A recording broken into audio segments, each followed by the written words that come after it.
ಎಲ್ಲರಿಗೂ ನಮಸ್ಕಾರ. ರಾಜ್ಯದಲ್ಲಿನ ಅಂಗನವಾಡಿ ಕಾರ್ಯಕರ್ತೆಯರು ಇದೀಗ ಮತ್ತೆ ಪ್ರತಿಭಟನೆಗೆ ಇಳಿಯಲಿದ್ದಾರೆ.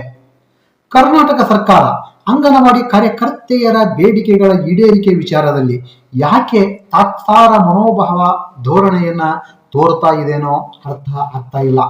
ನ್ಯಾಯಾಲಯದ ಆದೇಶವಿದ್ದರೂ ಅದನ್ನು ಉಲ್ಲಂಘಿಸಿ ಅಂಗನವಾಡಿ ಕಾರ್ಯಕರ್ತರ ಸಮೂಹಕ್ಕೆ ಅನ್ಯಾಯವನ್ನು ಎಸಗ್ತಾ ಇರತಕ್ಕಂತಹ ಧೋರಣೆಗೆ ಏನು ಹೇಳಬೇಕೋ ಅರ್ಥ ಆಗ್ತಾ ಇಲ್ಲ.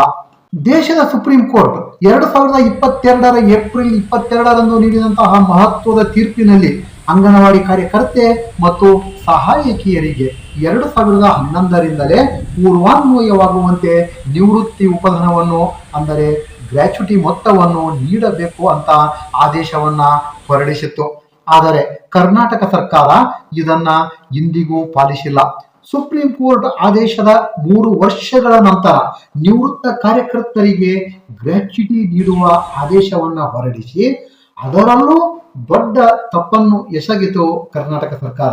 ಇದರಿಂದಾಗಿ 2011ರಿಂದ 2023 ಮಾರ್ಚ್ 31ರವರೆಗೆ ನಿವೃತ್ತರಾದಂತಹ ಅಂಗನವಾಡಿ ಕಾರ್ಯಕರ್ತೆ ಮತ್ತು ಸಹಾಯಕಿಯರಿಗೆ ಘೋರ ಅನ್ಯಾಯವಾಗಿದೆ.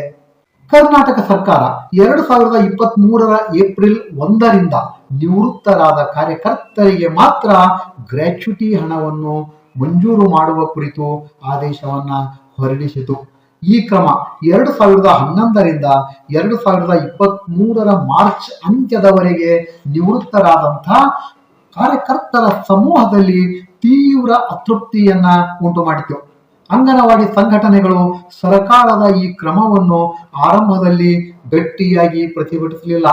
ಅಂಗನವಾಡಿ ಕಾರ್ಯಕರ್ತರ ಪ್ರಮುಖ ಸಂಘಟನೆಯೊಂದು 2023 ಏಪ್ರಿಲ್ನಿಂದ ನಿವೃತ್ತರಾಗುವವರಿಗೆ ಆದರೂ ಗ್ರ್ಯಾಚುಟಿ ಸಿಕ್ತಲ್ಲ, ಸಾಕು, ಇದು ನಮ್ಮ ಹೋರಾಟದ ಫಲ ಅಂತ ಹೇಳಿ ತನ್ನ ಬೆನ್ನನ್ನು ತಾನೇ ಚಪ್ಪರಿಸಿಕೊಂಡಿತ್ತು. ಆದರೆ 2011ರಿಂದ ನಿವೃತ್ತರಾದ ಕಾರ್ಯಕರ್ತರ ಬಗ್ಗೆ ಗಂಭೀರವಾದ ಚಿಂತನೆಯನ್ನ ಮಾಡಲಿಲ್ಲ.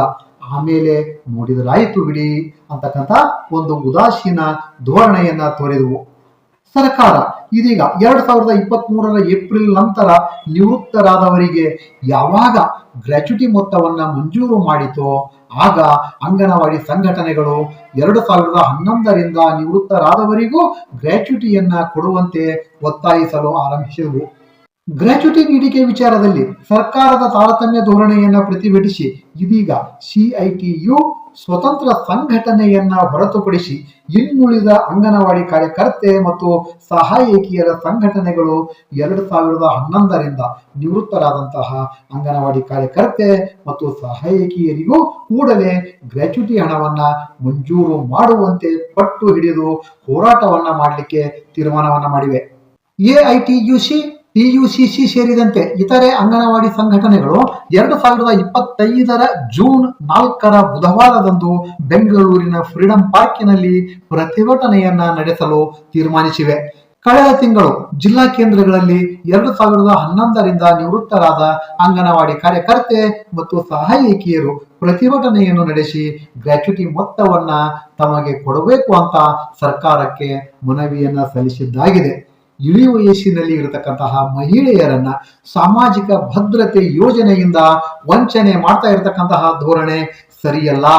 ಸರ್ಕಾರ ತಕ್ಷಣವೇ 2011ರಿಂದ ನಿವೃತ್ತರಾದಂತಹ ಅಂಗನವಾಡಿ ಕಾರ್ಯಕರ್ತರು ಮತ್ತು ಸಹಾಯಕಿಯರಿಗೆ ಗ್ರ್ಯಾಚುಟಿ ಹಣವನ್ನು ತಕ್ಷಣವೇ ಬಿಡುಗಡೆ ಮಾಡಬೇಕು ಅಂತ ಹೇಳ್ತಾರೆ ಅಂಗನವಾಡಿ ಸಂಘಟನೆಗಳ ಪ್ರಮುಖರು. ಈಗಾಗಲೇ ಅಂಗನವಾಡಿ ಕಾರ್ಯಕರ್ತರಿಗೆ ನಿವೃತ್ತಿಯಾದಂತ ಏನು 2011ರಿಂದ ನಿವೃತ್ತಿಯಾದಂತ ಅಂಗನವಾಡಿ ಕಾರ್ಯಕರ್ತರಿಗೆ ಸಹಾಯಕಿಯರಿಗೆ ಗ್ರ್ಯಾಚುಟಿ ಕೊಡದೇ ಇರೋದ್ರ ಬಗ್ಗೆ ಈಗಾಗಲೇ ಅನೇಕ ರೀತಿಯಲ್ಲಿ ಕಂಪ್ಲೀಟ್ ಮನವಿನ ಸರ್ಕಾರಕ್ಕೆ ನಾವು ಮಾಡ್ಕೊಂಡಿದ್ದೇವೆ. ಆದ್ರೆ ದುರಾದೃಷ್ಟ 2023ರಲ್ಲಿ ರಿಟೈರ್ಡ್ ಆದವ್ರಿಗೆ ಮಾತ್ರ ಗ್ರ್ಯಾಚುಟಿ ಹಣನ ಕೊಟ್ಟು ಉಳಿದವರಿಗೆ ಅನ್ಯಾಯ ಆಗಿದೆ. ರಾಜ್ಯದಲ್ಲಿ ಸುಮಾರು 20,000 ಜನ ಅಂಗನವಾಡಿ ಕಾರ್ಯಕರ್ತರಿಗೆ ಸಹಾಯಕಿಯರು ನಿವೃತ್ತಿಯಾಗಿ 2 ಹೊತ್ತು ಗಂಜಿಗೂ ಸಹ ಇವತ್ತು ಅವ್ರಿಗೆ ಇಲ್ದಂತ ಒಂದು ವಾತಾವರಣ ಸೃಷ್ಟಿಯಾಗಿದೆ. ಇದ್ರ ಬಗ್ಗೆ ಸರ್ಕಾರಕ್ಕೆ ಮನವಿ ಮಾಡಿದ್ದೇವೆ. ಮಾನ್ಯ ಮಂತ್ರಿಗಳು ಸಹ ತಾತ್ವಿಕವಾಗಿ ಒಪ್ಕೊಂಡಿದ್ದಾರೆ ಕೊಡ್ಬೇಕು ಅಂತ. ಆದ್ರಿಂದ ಇವತ್ತು ನನ್ನ ಒತ್ತಾಯ ಏನು ಅಂತಂದ್ರೆ 4ನೇ ತಾರೀಕು ನಮ್ಮ 4-5 ಸಂಘಟನೆಗಳು ಸೇರಿ ಇದ್ರ ಬಗೆಗೆ ಹೋರಾಟ ಮಾಡೋದಕ್ಕೆ ತೀರ್ಮಾನ ಮಾಡಿದ್ದೇವೆ. ಆದ್ರಿಂದ ಸರ್ಕಾರ ಕೂಡ್ಲೆ ನನ್ಗನ್ಸುತ್ತೆ ಏನು ಅಂತಂದ್ರೆ, ಇವತ್ತು ಆ ಹೆಣ್ಮಕ್ಳು ಜಿನೈನ್ ಕೇಸು ಅವ್ರಿಗೆ ಕಡ್ಡಾಯವಾಗಿ ಕೊಡ್ಲೇಬೇಕು. ಆದ್ರಿಂದ ಅದ್ರ ಬಗೆಗೆ ಸರ್ಕಾರ ಕೂಡಲೇ ತೀರ್ಮಾನ ತಗೊಂಡು ಆ ಎಲ್ಲ ನಿವೃತ್ತಿಯಾದಂತ ಅಂಗನವಾಡಿ ಕಾರ್ಯಕರ್ತರಿಗೆ, ಅದೇನು ಯಾರೋ ಹೇಳ್ತಾ ಇದ್ರು ಅಧಿಕಾರಿಗಳು, ಸುಮಾರು 200 ಕೋಟಿ ರೂಪಾಯಿ ಸರ್ಕಾರಕ್ಕೆ ಇವತ್ತು ಈ ಬಡ ಹೆಣ್ಮಕ್ಳಿಗೆ 200 ಕೋಟಿ ರೂಪಾಯಿ ಏನು ದೊಡ್ಡದಲ್ಲ, ಕೊಡ್ಬೇಕು ಅದನ್ನ. ಯಾಕೆ ನ್ಯಾಯಯುತವಾಗಿ ಕೊಡ್ಬೇಕಾಗಿರ್ತಕ್ಕದ್ದು ಸುಪ್ರೀಂ ಕೋರ್ಟ್ ನ ಡೈರೆಕ್ಷನ್ ಇದೆ. ಮತ್ತೆ ಮಾನವೀಯತೆಯಿಂದ ಇವತ್ತು ಆ ಹೆಣ್ಮಕ್ಳಿಗೆ ಅವ್ರಿಗೆ ಪ್ರಥಮವಾಗಿ ಸಿಗ್ಬೇಕಾಗಿರ್ತಕ್ಕದ್ದು. ಕೆಲವು IAS ಅಧಿಕಾರಿಗಳು ಮಾಡಿದಂತ ಒಂದು ತೀರ್ಮಾನದಿಂದ ಇವತ್ತು ಕೇವಲ 2023 ಕೊಟ್ಟು ಉಳಿದಂತವರಿಗೆ ಅನ್ಯಾಯ ಮಾಡಿರ್ತಕ್ಕದ್ರ ಬಗೆಗೆ ಸರ್ಕಾರ ಕೂಡಲೇ ಅವ್ರ ಮೇಲೆ ಕ್ರಮ ತಗೊಳ್ಳಿ, ಅದ್ರ ಬಗೆಗೆ ನಮ್ಗೆ ವಿರೋಧ ಇಲ್ಲ. ಆದ್ರೆ ಇವತ್ತೇನು ಅಂದ್ರೆ 2011ರಿಂದ ನಿವೃತ್ತಿಯಾದಂತಹ ಅಂಗನವಾಡಿ ಕಾರ್ಯಕರ್ತರಿಗೆ, ಸಹಾಯಕರಿಗೆ ಕಡ್ಡಾಯವಾಗಿ ನೀವು ಕಂಪ್ಲೀಟ್ ಕೊಡೋದ್ರ ಬಗೆಗೆ ಸರ್ಕಾರ ತೀರ್ಮಾನ ತಗೊಳ್ಬೇಕು. ಇದ್ರ ಬಗ್ಗೆ ಇವತ್ತಿನ ಸಭೆ ಒಳಗಡೆ ತೀರ್ಮಾನ ಆಗಿದೆ. ರಾಜ್ಯದ ಎಲ್ಲ ಅಂಗನವಾಡಿ ಕಾರ್ಯಕರ್ತರು, ಸಹಾಯಕಿಯರು ಕಂಪ್ಲೀಟ್ ಇದ್ರೊಳಗಡೆ ಎಲ್ಲ ಸಂಘಟನೆಗಳು 3 ಸಂಘಟನೆಯಿಂದ ಬರುವ 4ನೇ ತಾರೀಕು ಹೋರಾಟ ಮಾಡೋದಕ್ಕೆ ತೀರ್ಮಾನ ಮಾಡಿದ್ದೇವೆ. ಇನ್ನೊಂದು ಸಭೆಯಲ್ಲಿ ಚರ್ಚೆ ಆದಂತ ವಿಷಯ ಏನಂದ್ರೆ ಪೋಷಣ್ ಟ್ರ್ಯಾಕ್. ನನ್ಗನ್ಸುತ್ತೆ ಅದು ಏನೇ ಅದ್ಭುತವಾಗಿ ಮೋದಿ ಸಾಹೇಬ್ರು ಅದ್ಯಾವುದೋ ಒಂದು ಬಹಳ ಅದರ ಬಗ್ಗೆ ಒತ್ತಾಯ ಮಾಡ್ತಾರೆ ಅಂತ ಅಧಿಕಾರಿಗಳು ಹೇಳ್ತಾ ಇದ್ದಾರೆ. ನನ್ನ ಉದ್ದೇಶ ಇವತ್ತು ಏನು ಅಂತಂದ್ರೆ, ಸಭೆನಲ್ಲಿ ಬಂದಂತ ಯಾವ ಅಂಗನವಾಡಿ ಕಾರ್ಯಕರ್ತೆ ಲೀಡರ್ಸು ಸಹ ಪೋಷಣ್ ಟ್ರ್ಯಾಕ್ ಬಗ್ಗೆ ಒಳ್ಳೆ ಅಭಿಪ್ರಾಯ ಹೇಳಿಲ್ಲ. ಇದು ಏನು ಅಂದ್ರೆ ಅವ್ರ ಮೇಲೆ ಇರ್ತಕ್ಕ ಮೇಲ್ವಿಚಾರಕರು, CDPOಗಳು ನುಣುಚ್ಕೊಳ್ಳೋದಕ್ಕೆ ಇದೊಂದು ಅವಕಾಶ ಮಾಡಿಕೊಟ್ಟಿದ್ದಾರೆ. ಇದ್ರೊಳಗಡೆ ಎಂಟ್ರಿ ಮಾಡೋದಕ್ಕೆ 3 ಸಾರಿ ಅದಕ್ಕೇನೋ OTP ಬರ್ತದೆ ಅಂತೆ, ಅದನ್ನ ಕೊಡೋದಕ್ಕಾಗಲ್ಲ ಹೆಣ್ಮಕ್ಳಿಗೆ. ಒಂದ್ ಟೆಲಿಫೋನು ಗಂಡನ ಹತ್ರ ಇರ್ತದೆ, ಕಂಪ್ಲೀಟ್ ಅವ್ರೇನು ಮಾಡಕ್ಕಾಗಲ್ಲ. ಈ OTP ಆನ್ಸರ್ ಮಾಡೋದಿದೆಯಲ್ಲ, that itself is a big problem.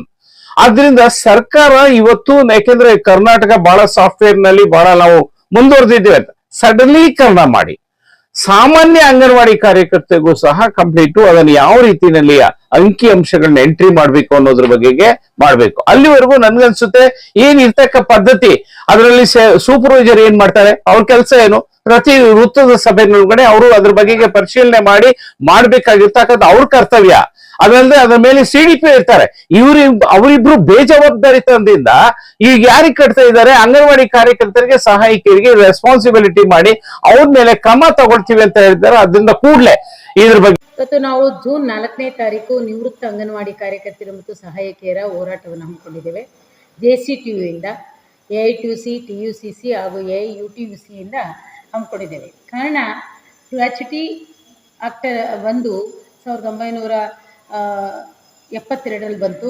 75ರಲ್ಲಿ ನಮ್ಮ ಇಲಾಖೆ ಆರಂಭ ಆಯಿತು. ಆದರೆ ಸುಪ್ರೀಂ ಕೋರ್ಟ್ ತೀರ್ಪಿನಂತೆ ಗ್ರಾಚ್ಯುಟಿ ಆ್ಯಕ್ಟನ್ನು ನಮ್ಮ ಸರ್ಕಾರ ಜಾರಿ ಮಾಡಿತು. ಅದಕ್ಕೆ ನಾವು ಸ್ವಾಗತಿಸ್ತೇವೆ, ಅಭಿನಂದಿಸ್ತೇವೆ. ಆದರೆ 2011ರಲ್ಲಿ ಏನು ನಿವೃತ್ತಿಯನ್ನು ನಮಗೆ ಏಜನ್ನು ತಗೊಂಡು ಬಂದು ನಿವೃತ್ತಿ ಮಾಡಿದ್ರು, ಆ ಕಾರ್ಯಕರ್ತೆಯರಿಗೆ ಕೈಬಿಟ್ಟು 11ರಿಂದ ಹಿಡಿದು 2031/3/23ವರೆಗೂ ಕೊಟ್ಟಿಲ್ಲ.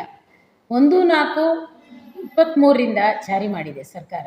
ಅದನ್ನು ವಿರೋಧಿಸಿ ಅದನ್ನು ಬದಲಾವಣೆ ಮಾಡಿ 23ರಿಂದ ಅಲ್ಲ 2011ರಿಂದ ಕೊಡಿ ಅಂತ ಹೇಳಿ 3 ಸಂಘಟನೆಗಳು ಕಡಿಮೆ ಸಂಬಳದಲ್ಲಿ ನೀವು ಕೊಟ್ಟಂಥ ಎಲ್ಲ ಯೋಜನೆಗಳನ್ನು ಈ ಸಮಾಜಕ್ಕೆ, ಜನರಿಗೆ ತಲುಪಿಸಿ ಹೋಗಿರ್ತಕ್ಕಂಥ ಮಹಿಳೆಯರು ಇವತ್ತು ಬರಿಗೈಯಲ್ಲಿ ಹೋಗಿ ಜೀವನ ಸಾಗಿಸೋಕ್ಕಾಗದೆ ಒಂದು ಪೆನ್ಷನ್ ಇಲ್ಲದೆ ಒದ್ದಾಡ್ತಾ ಇದ್ದಾರೆ. ಆ ಹೆಣ್ಮಕ್ಳಿಗೆ, ಕಾರ್ಯಕರ್ತೆಯರಿಗೆ ಮತ್ತು ಸಹಾಯಕಿಯರಿಗೆ ಗ್ರಾಚ್ಯುಟಿಯನ್ನು ಜಾರಿ ಮಾಡಬೇಕಂತ ಹೇಳಿ ಹಲವಾರು ಬಾರಿ ಹೋರಾಟವನ್ನು ಮಾಡಿದ್ವಿ. ಆಗ ಸಚಿವರು ಒಂದು ಸಭೆಯನ್ನು ಕರೆದು ಕೂಡ ನಮ್ಮ ಜೊತೆ ಚರ್ಚೆ ಮಾಡಿದಾಗ, ಹೌದು ಇದಾಗಬೇಕಾಗಿತ್ತು, ಯಾಕೆ ಹಿಂದಿನವರು ಮಾಡಿದ್ರು, ಹೀಗೆ ನಾವು ಮಾಡೋಣ, CM ಜೊತೆ ಮಾತಾಡ್ತೀನಿ ಅಂತ ಆಶ್ವಾಸನೆಯನ್ನು ಕೂಡ ಕೊಟ್ಟಿದ್ದಾರೆ. ಸನ್ಮಾನ್ಯ ಸಚಿವರು ಇವತ್ತು 50ನೇ ವರ್ಷದ ಏನು ಸಂಭ್ರಮಾಚರಣೆಯನ್ನು ಮಾಡ್ತಾ ಇದ್ದೀರಿ, ಮಾಡೋಕ್ಕೆ ಹೊರಟಿದ್ದೀರಿ. ತುಂಬ ಅಭಿನಂದನಾರ್ಹವಾದಂಥ ಸ್ವಾಗತವನ್ನು ಬಯಸ್ತೇವೆ ಸಂಘಟನೆಗಳಿಂದ. ಅದೇ ಸಂದರ್ಭದಲ್ಲಿ ಈ ನಿವೃತ್ತ ನೌಕರರಿಗೆ 2011ರಿಂದ ಏನು ನಿವೃತ್ತಿ ನೌಕರರಿಗೆ ಗ್ರಾಚ್ಯುಟಿ ವಂಚಿತರಾಗಿದ್ದಾರೆ, ಆ ಗ್ರಾಚ್ಯುಟಿಯನ್ನು ಜಾರಿ ಮಾಡಿ ಆ ದಿನ ತಾವು ಘೋಷಿಸಬೇಕು ಅಂತ ಕೇಳ್ಕೊಳ್ತಾ, ಈ ಒಂದು ಕೇಳಲಿಕ್ಕೆ ನಾವು ಒಂದು ಹೋರಾಟವನ್ನು ಹಮ್ಮಿಕೊಂಡು ಜೂನ್ 4ನೇ ತಾರೀಕು ರಾಜ್ಯಾದ್ಯಂತ ಹೋರಾಟ, ಎಲ್ಲ ನಿವೃತ್ತ ಕಾರ್ಯಕರ್ತೆಯರು ಕೂಡ ಬರಬೇಕು, ನಿಮ್ಮ ಹಕ್ಕುಗಳನ್ನು ಪಡಿಬೇಕು ಅಂತ ಈ ಮೂಲಕ ತಿಳಿಸ್ತಾ, ಈಗಾಗಲೇ ನಾವು ಜಿಲ್ಲಾಧಿಕಾರಿಗಳ ಮುಖಾಂತರ ಮನವಿಯನ್ನು ಸರ್ಕಾರಕ್ಕೆ ತಲುಪಿಸಿ 17ನೇ ತಾರೀಕು ರಾಜ್ಯಾದ್ಯಂತ ನಿವೃತ್ತ ನೌಕರರು ಜಿಲ್ಲಾಧಿಕಾರಿಗಳ ಕಚೇರಿ ಮುಂದೆ ಹೋರಾಟವನ್ನು ನಡೆಸಿದ್ದಾರೆ. ಆ ವಯಸ್ಸು, ಅವರ ಆಕ್ರಂದನ, ಅವ್ರಿಗೆ ಬೇಕಾದಂಥ ನೋವನ್ನು ಈಗಾಗಲೇ ಸರ್ಕಾರಗಳಿಗೆ ತಲುಪಿಸ್ತಾ ಇದ್ದಾರೆ.